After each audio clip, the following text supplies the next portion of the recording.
Breaking news చూస్తున్నాం. తెలంగాణ ముఖ్యమంత్రి రేవంత్ రెడ్డి మరి కాసేపట్లో కొమరంభీం ఆసిఫాబాద్ జిల్లాలో పర్యటిస్తున్నారు. జిల్లాలో పర్యటనలో భాగంగా సీఎం రేవంత్ రెడ్డి పలు ప్రతిష్టాత్మక కార్యక్రమాలకు శ్రీకారం చుట్టబోతున్నారు. కొత్తగూడెలో తొలి విడత కింద నిర్మించిన ఇందిరమ్మ ఇళ్ల లబ్ధిదారులతో కలిసి ఆయన సామూహిక గృహప్రవేశాల కార్యక్రమంలో పాల్గొన్నారు. అనంతరం కాగజ్ నగర్ ఎక్స్ రోడ్ వద్ద నిర్వహించే భారీ బహిరంగ సభలో ఇందిరమ్మ ఇళ్ల పథకం 2వ విడతను ముఖ్యమంత్రి ప్రారంభించనున్నారు.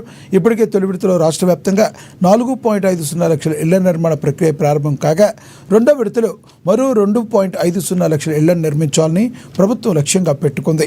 ఈ 2వ విడత కార్యక్రమాన్ని ఆసిఫాబాద్ జిల్లా నుంచే ప్రారంభించడం ఎంతో ప్రాధాన్యత సంతరించుకుంది. ముఖ్యమంత్రి రాక సందర్భంగా జిల్లా యంత్రాంగం, ప్రజాప్రతినిధులు సభకు కట్టుదిట్టమైన ఏర్పాట్లు పూర్తి చేశారు.